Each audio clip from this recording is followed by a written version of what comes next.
we're live. Welcome to the Best in Slot podcast, a Warcraft podcast by the community for the community. I'm your main host, Sparty, and I'm here with my co-host, Midgettes. Midgettes, hello. How are you this fine Sunday evening? She might have muted herself again. Well, I'm sure Midgettes is fine. I'm fine. I had mute backwards.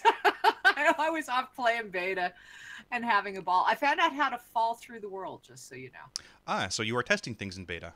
Yeah. Yes, I was. I walked out of a cave into a hole and fell through the world, disconnected, and then I couldn't get back to my body. It was a lot of fun. That sounds like beta, and it is unfinished, but that's what beta's for, right? To be fixing things and breaking things and dying and losing your corpse, right? Well, somebody put a funny response to that, and they said, well, because I told the Warcraft devs I thought I had broke beta, and they wrote back that, sorry, BFA release has been delayed till 2019 due to a gnome. I mean, yeah, sounds about right. Gnome's fault. But Gnome's fault. well, this is episode 28, guys. This is, what, half a year of podcasting, right? Ish? Well, I guess just over half a year. But no, it's exciting. This is awesome. Today we're talking about meters and whether they are important, whether they're not important, maybe somewhere in between. But let's start off with our always, our fun little start. Well, what's new in the community besides Gnome's breaking beta? Midgettes. She keeps muting herself. It is backwards. So I'm going to start off with Sparty's dad joke of the week. And we ran a contest on Twitter very recently with the Warcraft dad joke hashtag. And essentially, it gave me a lot of awesome material that was very, very, very Warcraft related. I love dad jokes.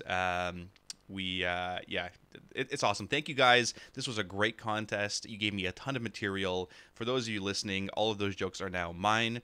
I will be using them regularly. So I'm going to give you my best joke because this one cracked me up so hard. And I did say it last night during Dungeons and Dragons as I was playing my bard and doing vicious mockery. But ready for Sparty's dad joke of the week? Midges, are you ready? I don't know. Is it one of your dad jokes or is it one of the better ones that people submitted? It is now my dad joke. All right, you ready, Midgets? Oh, okay. I'm Got a question for you. All right, so the question is, where do orcs park their mounts? I don't know where. In their garage. I'm hilarious. That was one of the best jokes. You are not hilarious. Whoever submitted that was hilarious. It is now my joke, and I am hilarious. Thank you for adding to my hilarity. I loved it. There was one more other really good one. I'll probably save it for next week. But that was a solid one. See, Sev laughed. That's what matters, and Sev tells me good jokes too. Okay. Well, so I think I don't think you should go through all of them in one night, though. You should spread out the humor. Oh, for sure. I've got like a year's worth now. Like, this is awesome. Best contest ever. Well, did you see that they've brought out Call of Duty Black Ops and it's coming on BNet? I know the gold, the token prices went up. Call of Duty. You know when last time I played Call of Duty? It must have been the first one. And I don't know when that was, but that must have been a long, long, long time ago. Or that was Battlefield or something. I don't know. I mean, it's on the launcher now. I haven't played FPS games like this for a while. I've never really been into that sort of fad. Also, I'm old now, and my reaction times are slow. It's not, on Quake 3 Arena or Unreal Tournament anymore. It's, all these other fancy little shooters. And as you get older, your reaction time's slow, right? So this is why you start coaching and not playing anymore once you're older. You start one of those seniors leagues for Call of Duty. Yeah, we'll get you your cane. I think you've got a few years on that. I don't understand, though, because I saw quite a few people are really upset about it. Why are they upset?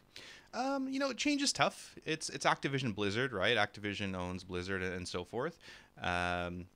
We had Destiny up there too, which was cool and different. And people like, oh, well, I thought it was just Blizzard games. Because it is the Blizzard launcher and it is not the Activision launcher, which is, I get why people are a little miffed. But maybe if they change it to the Activision launcher, there'll be more Activision games in the whole, family of things. I don't know. It's good. It's, it's where the money is and that's fine, right? It's, it's a way people can use gold and buy gold to pay for those games. And that's what we do, right? That's, that drives up those token prices, like you said. Well, we have somebody who turned 69 today. It was their birthday. So happy birthday, WoW Storylines. Oh, 69. Holy crap. Wow. I hope he's got his, his hearing plugs in. I'm glad. Sparty, Yeah. I hope somebody younger than you comes back and says something like that to you in about 10 years. Then I'm going to I smack can't them wait with till my your cane. daughter says it to you. I will smack them with my cane so hard. Listen, youngins, back in my day, back in vanilla, we had no summoning stones. That's right. And you had to walk both ways uphill in the snow with no mount. And then no we got lost in the gold. forest. I saw somebody on Twitter who had got an account that they hadn't touched in 12 years back and combined with their current BattleNet. And they had a level 55 with 3 gold across all characters and had all of this original stuff that's no longer in game. He was so excited. It was really cool. Oh, wow. I laughed at the 3 gold though. Well, yeah, let's go kill something and you get 3 gold, right? Exactly. And this week with Warcraft devs, one of the things that they talked about is there going to now be 18 character slots for more allied races on each server. So as they promised, they said that for every allied race, there would be enough slots so that you wouldn't run out of people. Yeah. What was the other thing they were talking about, though? Something about the auto attacks? Yeah, Warcraft devs tweeted, or someone tweeted to them. It was Artie Party 1901. He asked, is it intended that auto attacks are doing so much damage across every class on beta? Not trying to be rude, which is, a right way to phrase the question. I'm actually just curious if it's intended design or a consequence of tuning at the moment. And Warcraft devs responded, yes, the relative amount of damage done by auto attacks has gone down over the years, which means, our special attacks, Crusader Strikes, whatever special abilities your class is using, those have been a prominent chunk of the damage, whereas the physical auto attacks have gone, it's been less and less and less and less. And in Battle for Azeroth, we're bringing it closer to where it has been historically. So they're bringing it up sort of in line with where it was. So it's a bigger chunk of the damage that you do and not just, a part that you sort of ignore. Well, and it's sort of interesting, and I have noticed it. Like I said, I spent a lot of time in beta today. I had for a couple of weeks, so I got to see a lot of new things. I was excited. Mm-hmm.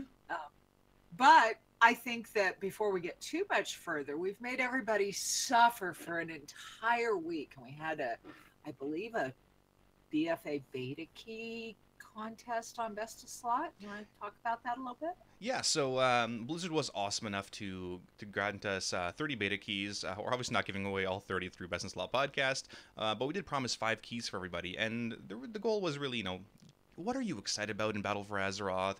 What do you want to hear in the podcast? Give us some awesome topics and things that you're very passionate about. We had a good deal amount of entries in the podcast, and people, wrote out some good paragraphs, almost essay format, a couple, 1 or 2 liners, which is fine. And we randomly selected them, and one I think we selected just because it was really, really well written and some really good information there. We're going to read a couple at the end, but our winners for the Best in Slot beta key giveaway. We don't want to tell them. Just stop. They don't want to know. Oh, you want me to stop? No, I don't know. Ask your viewers. What do they want to know, or they want to wait until? Well, you said they've been dying for a week, so. Well, I think they have been, but I could be wrong. Okay, I'm often wrong, and you don't listen to me, so. Oh man. Okay, I'm just gonna read them out. I'm not gonna hype this up too much. They've waited a week to hear it, and I'm sure they're here in the live show. So our winners for responding to the email and giving us what you're passionate about, what you're looking forward to Battle for Azeroth, Cafe Hole, Dissel, Double Twix, Anubis, and hashtag YOLO. Fantastic name there. So those are the 5 winners. I'm going to read a couple of their excerpts at the end. I'll get you guys your beta keys. I'll email them off to you right after this show. But that was good. It was some really awesome responses from you guys. Thank you. We still have, a bunch more keys to give away. We're going to be giving them away in game. We've done a number of awesome giveaways, and my giveaway is always community engagement, having something fun. We did musical chairs last night. We did foam swords, the foam battle sword rack thing. We did Dazzling Rod challenge, which is also really cool. So it's more things to get you excited and doing things in game. We did the Warcraft dad joke, Twitter, Facebook giveaway, so giving us your best dad jokes. We're gonna pick winners for that afterwards. And now we're doing a secret hidden location contest on Twitter and Facebook as well, where we give you parts of a picture, and you need to go find that spot somewhere in Azeroth and take a selfie or a screenshot of yourself there in order to be entered. And it's great because, if you've been playing Legion, you sort of know where these areas are. And as we say goodbye to Legion, we want to say hello to Battle for Azeroth. And yeah, our feedback is musical show was really fun. That's good. I'm glad to hear that. Thanks, Teresa. Well, I've had a lot of fun. I always enjoy the hidden picture ones because I'm usually the one that goes and picks the screenshot, and then my coworker helps me hide them. And I told him, I said, don't make it too hard. And when he sent it back, I thought, I would hate to see what you think hard is. Yeah, I would have had no idea. Honestly, people always impress me with these hidden things because I don't make them. It's Midgettes and her coworker that's putting them together, and I would never solve my own riddles, ever. People are just, I don't know. My talents lie elsewhere, is what we're going to say. Okay. Well, hey, while we're speaking about beta, they have some new pets and mounts and reputation and toy rewards and achievements. And they had a whole coverage of it on both Wowhead and MMO Champion. I am in love with Harthy. He is so cute. He's a new pet. He's an achievement for 1,000 pets. It will be my first goal. 1,000 pets? It's 1,000. I already got like 916. Who has 1,000 pets? I have 916, Sparty. Who has time for more than 300 pets? And 95% of them are level 25. So let's talk. Yeah, I saw it on... And if you go to warcraftpets.com, which is the premier companion pet site, you will see thousands of people who have more pets than me and have them all at 25. That is crazy. It blows my mind how many more things there are to this game than just, raiding PvP and whatever. And how many passions people have about this game, like pets and mount collecting and achievements and reputations and titles and all that stuff. And that's awesome. Me personally, I'm looking forward towards a Dino Mount. I need to, raise my gold reserves a little bit more. But the Dinosaur Mount that is the auction house, not that I care that it's an auction house, I just want a giant dinosaur mount. I just want to stomp on people. It's going to be one of the first things I buy because I want the auction house. It'll get me out of going back to my garrison because I have two tunes with auction houses in their garrison. It's still my favorite. It'll be so awesome to have it on the mount. But there's also, basically reforging, and there's all of these things. So I'll be curious to see what they do with all the mounts. But that Dinosaur Mount, if you haven't seen a picture of it, go look because it's awesome. It is awesome. Have you seen that silly belt? The one that's sort of protecting your nether regions? It's a dangling ball. It's called the Waste of Time. Muffin has tweeted it, and I saw it out of the corner of my eye, and I'll just stop there. But I don't know the purpose of the silly belt, but it does have a watch on it that moves with time. I think the only thing that would make this belt better, as I'm looking at it right now, is instead of one pendulum, 2.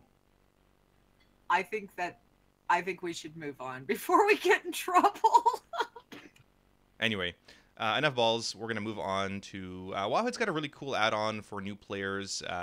User Guide Spotlight add-on for beginners. Did you want to talk about that one really quick?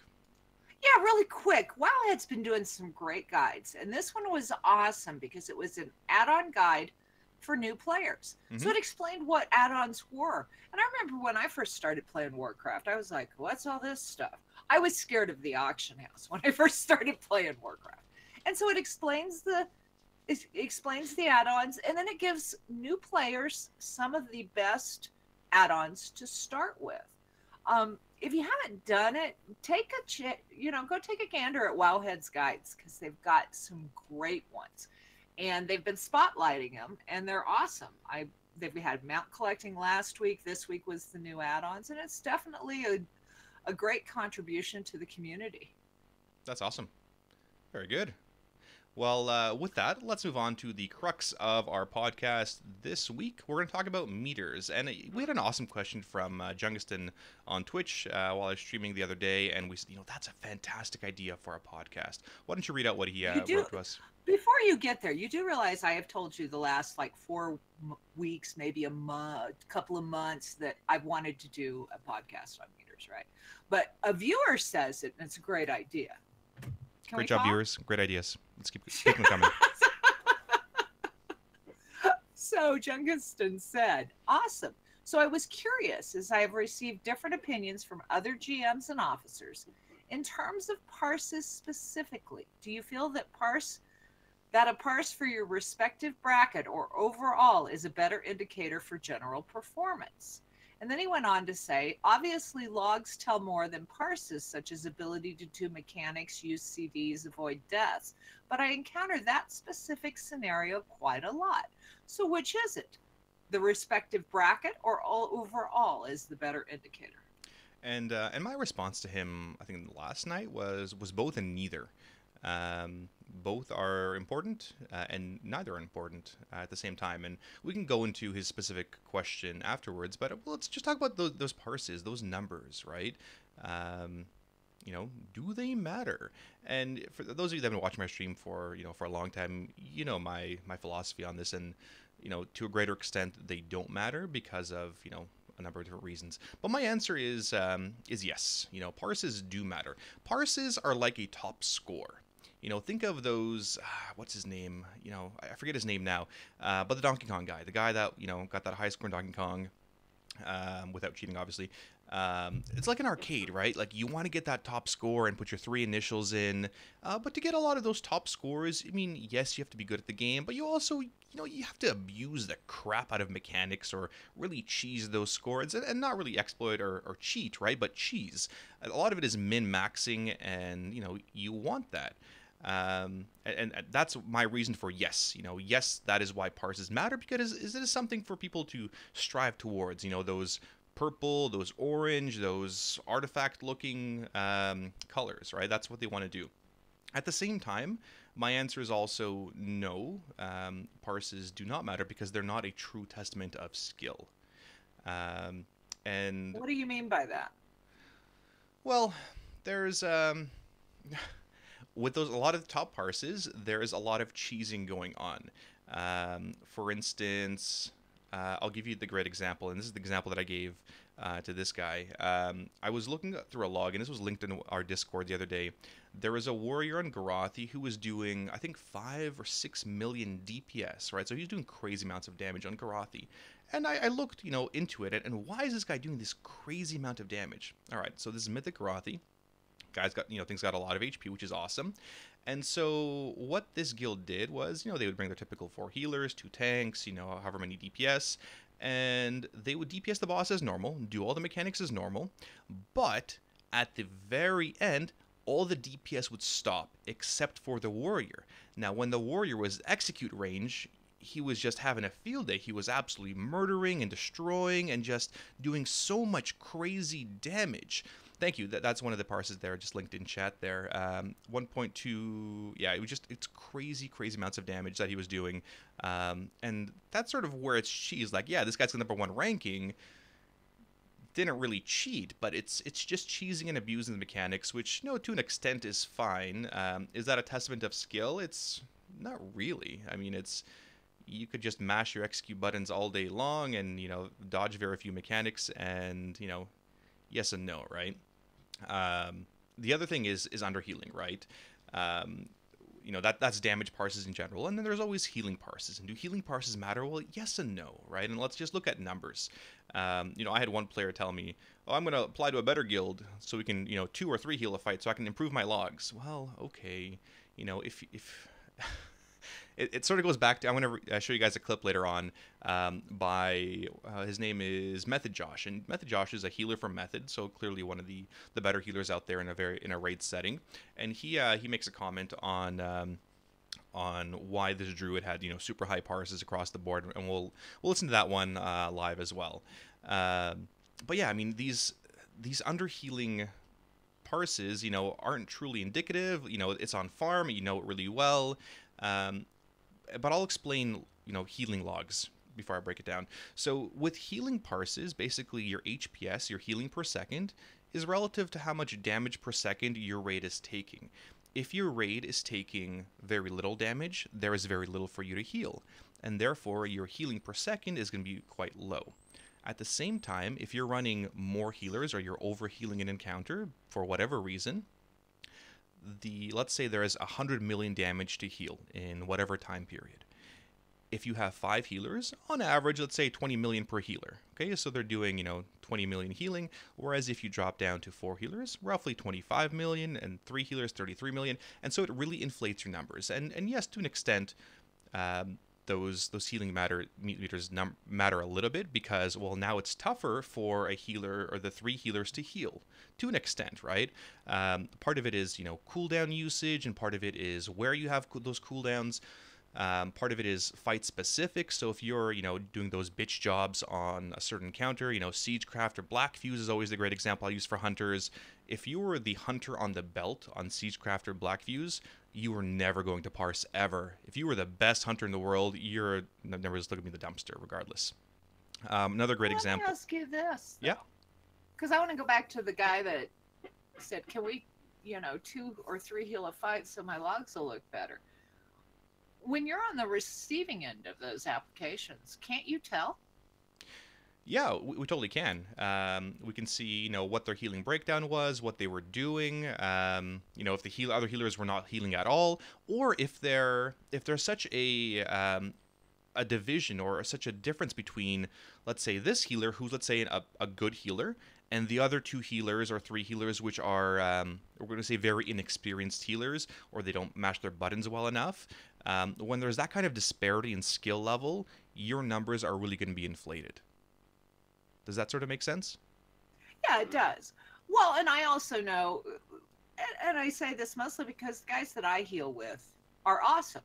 And trust me, there's a couple of things. They've got a synergy because they've healed together for several years. Mm-hmm. And so they don't step on each other much, but they also very much like their healing parses. And it's really funny to watch them to get that first cooldown. I enjoy it greatly. But because of that, oftentimes I don't have anything to heal. So I DPS. You guys go. And that's absolutely right. If as a healer you have nothing to heal, and there's plenty of times where there's nothing for you to heal because there's no damage going out, right? Like you're just waiting there. The tank's taking a little bit of damage. The HOTS will take care of it. Well, what do? Do you just spam overheals on the tank? No, you go DPS, right? And that's where using your entire toolkit that matters. Well, they used to look at overhealing a lot more than they do now. You don't look at overhealing like you used to, do you? Yes and no. I mean, it depends. It depends on the time frame. It depends on what's going on. I'll give you a great example. On Mythic Argus, the first, 20 whatever seconds of Phase 1 and Phase 3 as well, there's really no damage going out, except for the Tortured Rages, the big raid explosions. So there's not a lot of raid damage going out. You may as well be DPSing. If you're healing, it's a really silly waste of mana because it's not going to be used on anybody. You're wasting your mana. You may as well be DPSing in order to help, push that boss. Is overhealing really looked at? Yes and no. You can look down breakdowns of how people are healing, right? For instance, on Mythic Argus, well, who is healing chains? On a fight like Coven, which a lot of you guys will be familiar with, is, who is healing the Chilled Bloods and how are they healing Chilled Bloods? Are they using their most effective spells on those Chilled Bloods or the Fulminating Pulses, which is the little fire damage? So those are the kinds of things you would look for. But just to sort of finish off cheesing logs, I did a Coach's Corner about a year or so ago. Was it a year ago? When was Hellfire Siddell? A long time ago. And this was after, farming Hellfire Siddell. And I was doing a whole Coach's Corner on this exact topic of why meters don't necessarily matter and what people need to do to really look into them, right? It's all about context. And I saw this, I think it was 1 or 2 paladins in this video that I made, just absolutely destroying healing. And I'm like, oh, this is such a weird outlier. Like, they were 100th percentile doing super, super well. And, well, I looked into it. And why are these guys doing really well? For those of you who remember that Tyrant of Valari encounter in Hellfire Citadel, basically, there was a phase where the more you moved, the more damage you were taking. And what they did was this paladin threw a beacon on 2 warlocks, and all the warlocks would do is turn on Burning Rush and run around in circles, therefore putting in huge damage per second on their, on their life. So they were taking so much damage, but at the same time, the healer was just being fed innervates, and they were just getting all the mana, and they were just spamming heals into the tank as well as these two guys. So they had next to no overhealing, and they cheesed the crap out of this parse, which was really amusing, but also a reason why, you can't really look at, okay, well, this guy's a god healer because he's got the 100th percentile, whatever. There's been Nighthold where I've had, 94th percentile, whatever, 99th percentile on fights because of my assignments and because of how I was healing. And so, again, on fights like Portal Keeper is another great example. For those of you that are going up on the little platforms on Portal Keeper, well, your parses are going to be really bad, despite you being a great player, because you're not down below killing the imps. You're not, as a healer, you're not really healing too much. You're going to send one healer up there, probably a paladin, potentially with Devotion Aura, to DPS a bunch, to heal a couple of people. But the people that are down below, well, those guys are doing a ton of damage to the imps and the spiders and everything else, and those guys are going to see proper numbers. So it always depends. Here's a good, reasonable question on this. Quiet Guy asks, so as a Holy Paladin, do you heal the guy 40 yards away from you at 30% health, or the guy 10 yards away from you at 40% health? The guy 10 yards away from you is going to help your HPS more, but the guy 40 yards away is at a higher risk of dying. So it's more of a complicated question. It depends on the person. So, I talk about healers all day long. It depends on the person and their role. If it's a tank, generally if a tank's going to die, you're going to wipe. If a healer dies, you're probably going to wipe. And if a DPS dies, nobody really cares. So it depends. The answer is it depends. Cares. Sorry? The DPS cares. Well, the DPS might care because then their parses are going to be low. But the answer is it depends on the role, depends on what's going on, depends on what's happening, whether the guy's personal cooldown's available. You're making a lot of split-second decisions on that time. But it depends. Like, generally speaking, the right answer would be, well, heal the guy further away because, yeah, you can pop your Rule of Law and, it's going to probably save that guy, whereas the guy closest to you, has less risk of dying. We can go into those things forever, but the situations always depend.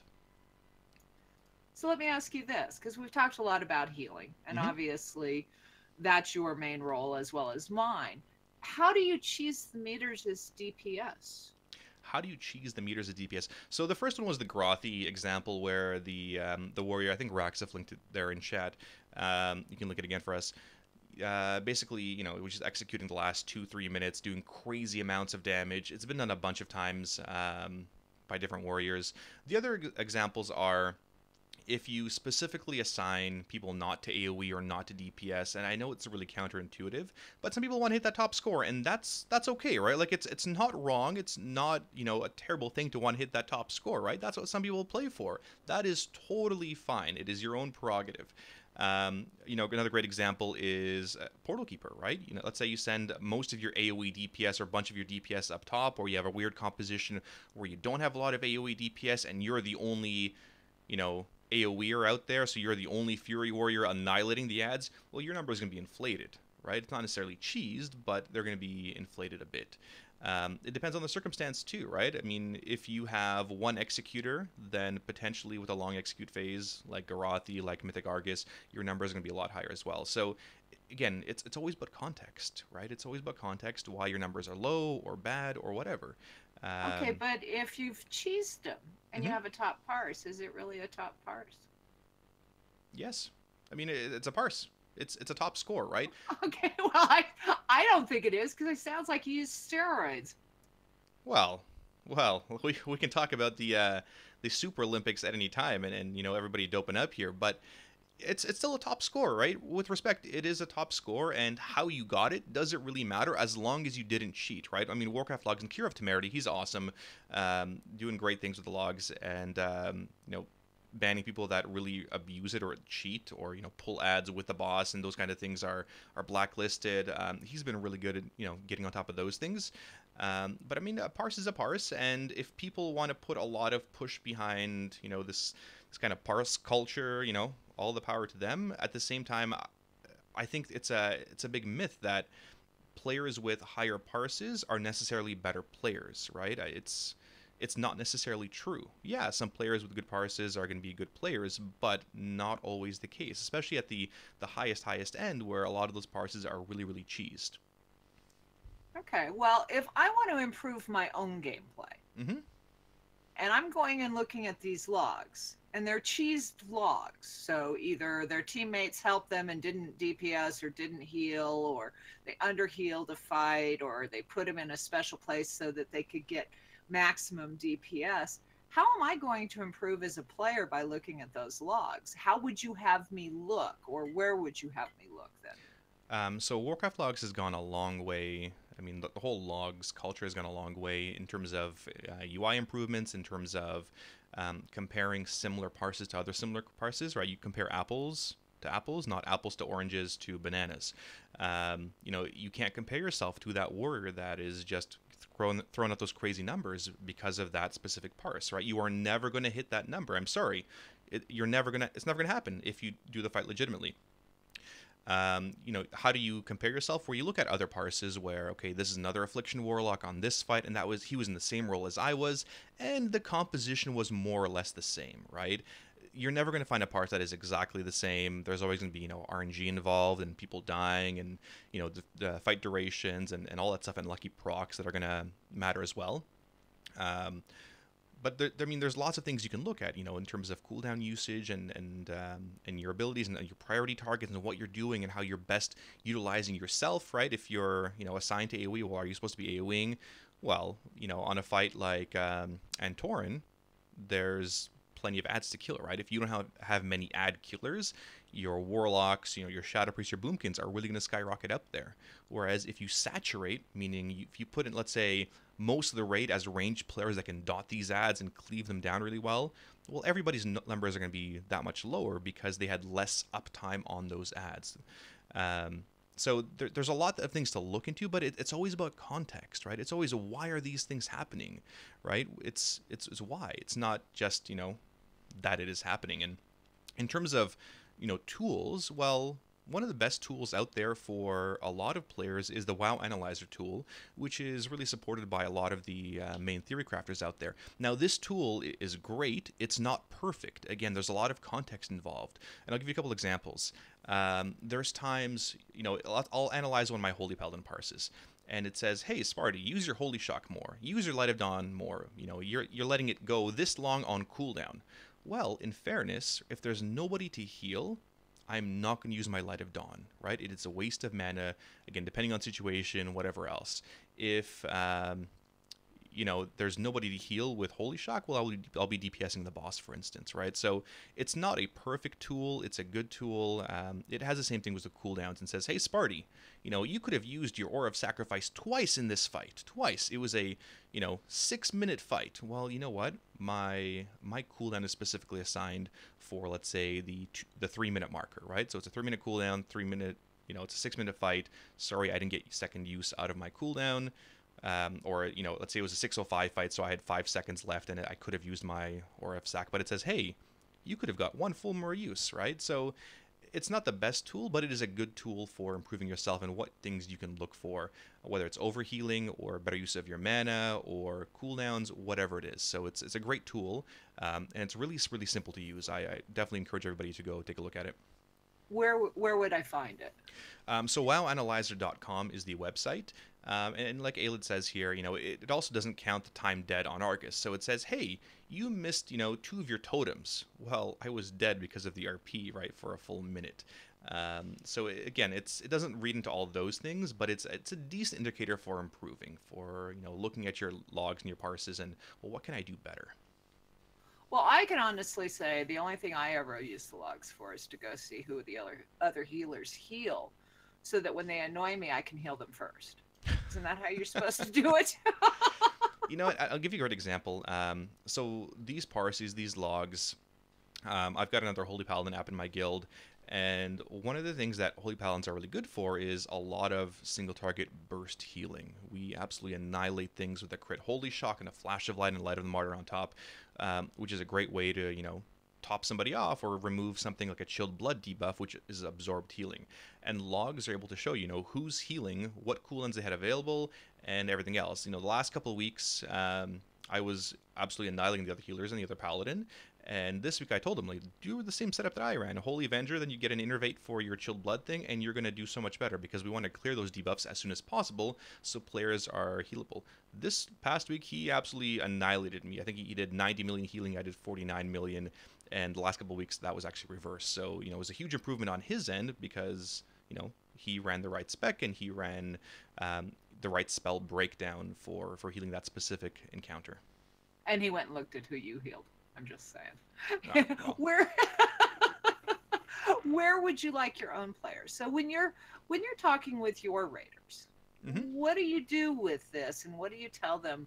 Not only in the learning, because there's a lot of times, especially in the app phase, where you guys are spending a lot of time on those meters with your new apps, but after that, they're kind of on their own.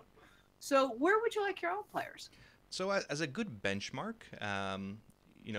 where I would like most players is hitting 75th percentile. So that's 75. They're hitting the purples.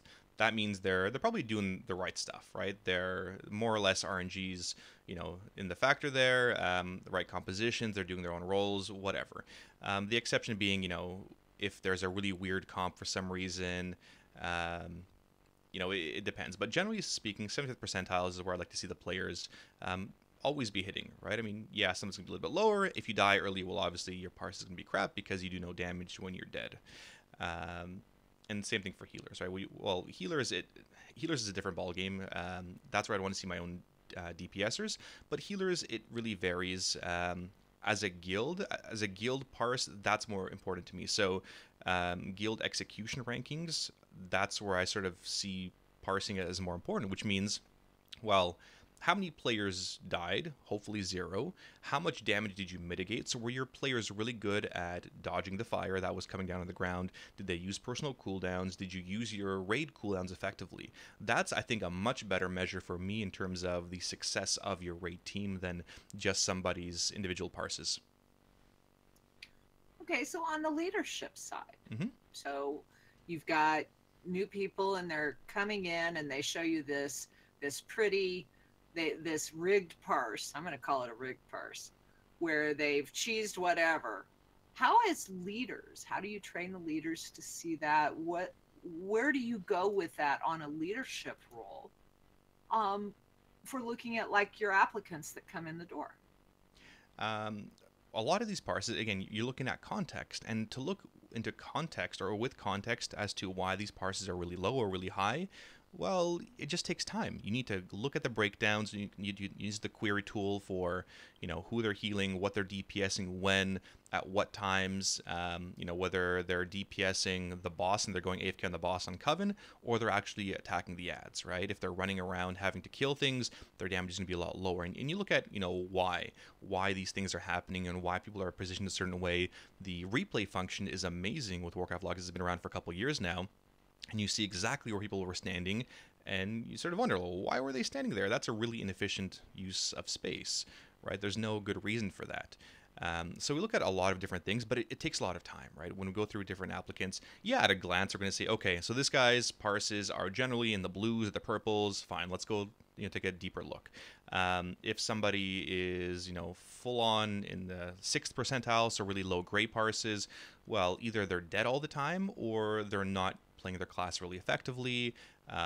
We take a quick glance as to why those things are happening, but more often than not it's a lot of inexperience and a lot of just lack of play. They need to play a little bit better and get a little more experience with playing their class as well as the encounters. Well, my raid leader though often gives me jobs that I can't parse on, so I'm the utility hunter, for example. So now what? When I go to leave this guild, how do I have that conversation, or how do I, as a leader looking at those logs, delve deep enough to see that? And you know what?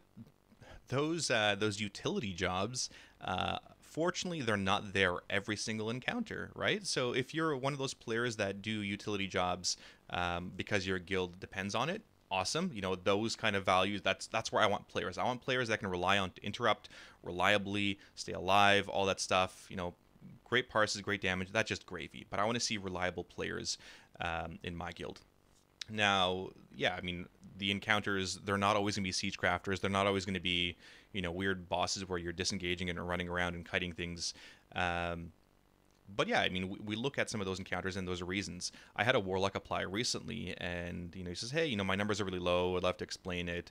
And I'm looking at like a fight like Varamathras, and his numbers are really, really low. And then I see he's demonic circling in and out, so he's actually the person soaking Mark of Prey with two other rogues in the guild or in the raid, and that just boggled my mind. And like, either that's a really silly warlock decision or a really silly raid leader decision, but realistically the rogues are the ones that should be, or demon hunters should be the ones that are doing that role. But for a warlock to do that, I had never seen that before. And well, really, as a warlock, as a player, you should have stepped up and said, this isn't a good use of my time or my skills and my abilities. I should be DPSing the boss as an affliction warlock, for instance. Okay. Well, so how do you give that kind of guidance to budding raid leaders out there? I wouldn't have thought that a warlock doing it would be bad. Why would it be bad? It's really inefficient. I mean, there's not every rogues, for instance, have shadow step. They're able to cloak things. They're much more effective at closing that distance and not losing the damage, whereas a warlock would lose much more damage. Dots would potentially fall off, and those kind of things that were happening to the specific warlock.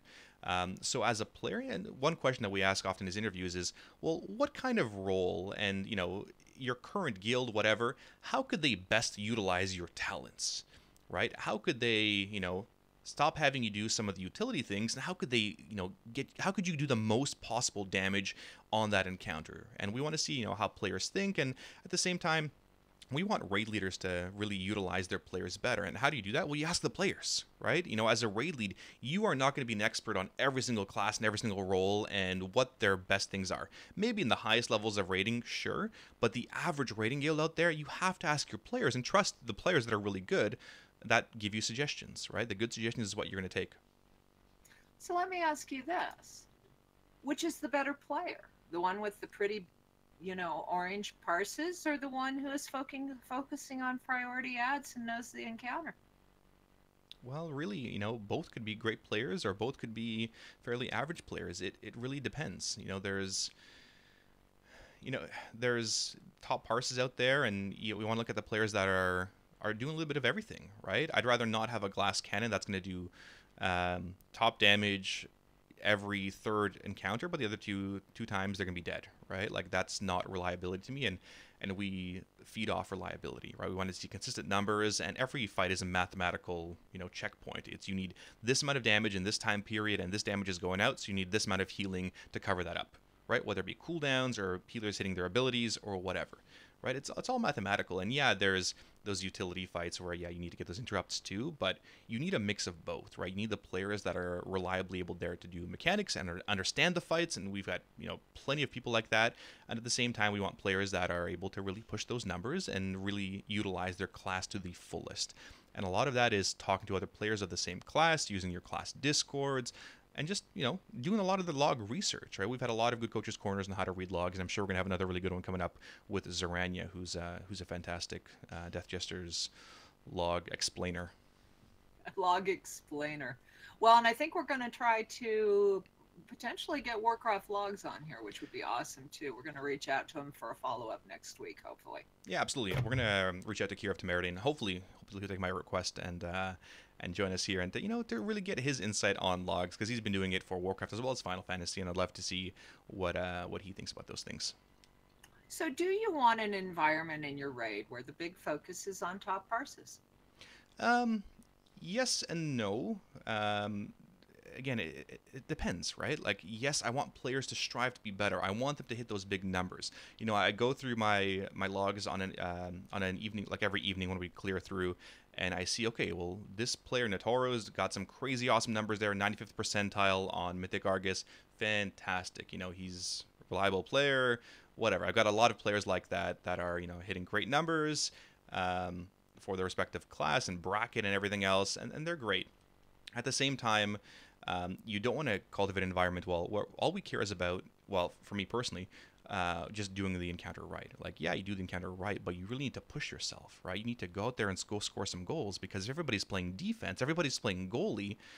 you're not going to defeat that encounter, and you're not going to hit the mathematical checks, right? You're not going to do enough damage in that X time period. You need those goal scorers, which are a lot of your solid DPS out on the ice, right? Otherwise, you'll be wiped like the Winnipeg Jets tonight. Sorry, Jets. Well, I think there's a good part to the Parses, and I want to get that out there because it brings out everybody's competitive nature. And Absolutely. That often makes them want to do better. Mm-hmm. I just, when I see somebody has, and we'll go back to the healing one, because you and I used to mess around in HFC and stand in things and try to out heal each other. Oh man, for the viewers, healing ourselves. Yeah, basically for the viewers that have ever seen me play around and get high parses, on whatever fight I can find, whether it's LFR, normal, heroic, when we're playing around here with the viewers, I will stand in as much damage as possible. I will click off every single other heal over times on me, as shields, whatever, and I will heal the crap out of myself, as well as, burn innervates and hit all the cooldowns in order to hit top parses. Does that mean I'm a good healer? No, it means I'm screwing around and I'm just abusing the crap out of damage, right? I'm effectively maxing out the damage or the DPS and HPS requirement of me standing in that fire. So, yeah, I mean, it depends. But yeah, a lot of those parses don't really matter because they're just being cheesed like that. It's not indicative of a really good player, just someone that's potentially just having a lot of fun and trying to hit those high scores. Well, sometimes it's fun to try to beat him. Like sometimes I'll get annoyed at my fellow priest because he really likes his cooldowns. Mm-hmm. And so I'll go look at his logs on a specific encounter, and then I'll deliberately heal his targets. And you can always tell when he's annoyed me because I'm right up there with him. Because I know how to heal. I don't tend to compete with them. They like him a lot, and so I DPS. I had like 98 percentile on DPS for much of the X pack. Mm-hmm. But what are your final thoughts on this? So final thoughts. I'm going to link this clip here in chat as well as play it on the podcast. I'm not sure if it's something we should be doing, but it doesn't matter. You're going to hear, I mean, if you're not going to watch it, you're going to hear MethodJosh, Josh Priest, his rant on this healer that has a really high parses. So I'll play it here for you guys. Oh no. Self-mini. Let's have a look.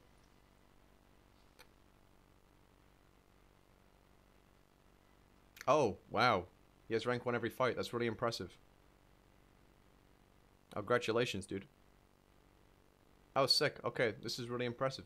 You play in a guild that kills the boss like 17 months after it was relevant, and then you go in 3 heal fights and play with absolute dog co-healers and get rank 1 every fight by literally pressing 2 buttons. Whew. I mean, I don't know. The decision tree here, man. I mean, this is tough. I don't know how I'd get rank 1 if I played this spec. I don't know. Let me just. Oh, I'd press rejuve. Okay, I just press rejuve again and again and again and again and again. That's it. Okay, sick. That's complex. That's difficult. It's difficult. And I love the attitude that this guy has. And Method, great players, and it's not just coming from Sparty, who's blowing smoke up your butt. It's coming from another player where, he knows exactly what's going on. The top druid, or he's got a lot of really good parses because, again, he's underhealing the encounters. They're typically designed for 4 healers. They've got him on farm. They bring 3 healers, and he just spams the crap out of rejuve. That's a majority of his healing, like a crap ton of his healing, and it's not truly indicative of skill. Just you're spamming whack-a-mole the entire time. So that's sort of my last thought. I mean, really, do parses matter, right, as a closing thought? Yes, they matter, right? Those are top scores, and people are fully able to get them, and you shouldn't feel bad about getting top parses. If that's what you play the game for, by all means, do it. Parses, I think, should be used as a competitive metric for improving yourselves and how can you really push the numbers and personal goals and personal gains and those kinds of things. But at the same time, you're really looking to the context, right? Because the context does matter as to what is happening. For instance, in that clip that I just linked to you guys. So that's really it. I mean, yes and no, and hopefully we'll have a nice follow-up chat next week with Kira of Temerity on Warcraft logs. So, with that, we're going to close out with our fun beta key giveaways. So we gave away 5 beta keys last week or this week to our players. I just want to read a couple of the messages here from some of our players, hopefully with the permission I'm going to guess I have your permission here. One says, hey, I'm personally looking forward to the lore behind the allied races and checking out the new druid form for Kulturas race while hoping my class gets a little love for BFA. And so we asked all of our listeners, hey, if you want a beta key, just email us. Tell us what you are looking forward towards in BFA and give us something really cool as a podcast topic that you're really interested in or passionate about. And the rest of his answer was, I would be interested if on the podcast you guys might be able to talk about how to manage one's time better in game and manage Mythic rating combined with Mythic Plus and everything else one would like to do in the next expansion. I currently find it hard to manage everything with getting done. I would like to in-game to do what I like to do in game while going to work and maintaining time with my family. That is a rough one, and that's a great podcast topic that I would love to share, some really visceral thoughts on. And the other message here comes from our fun named YOLO person. He says, the one thing I'm looking forward toward most in BFA is the lore. Yeah.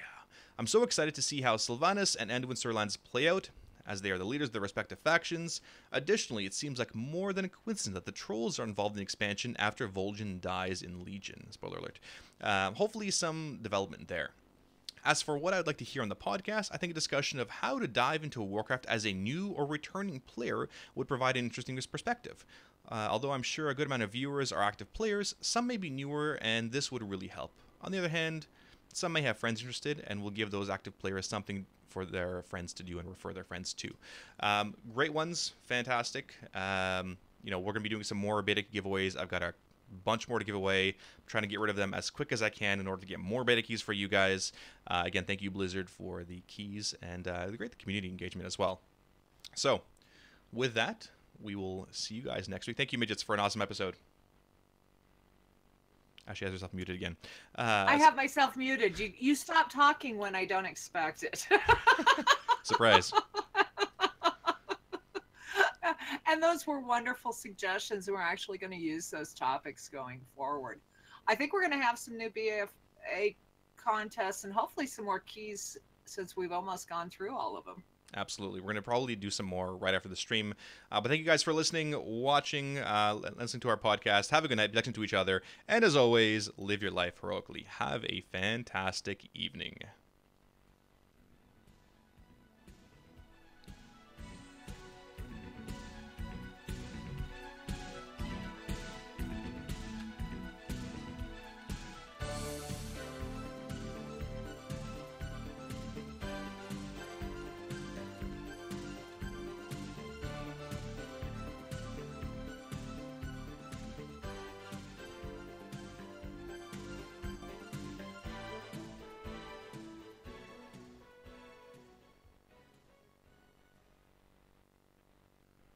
That was good. So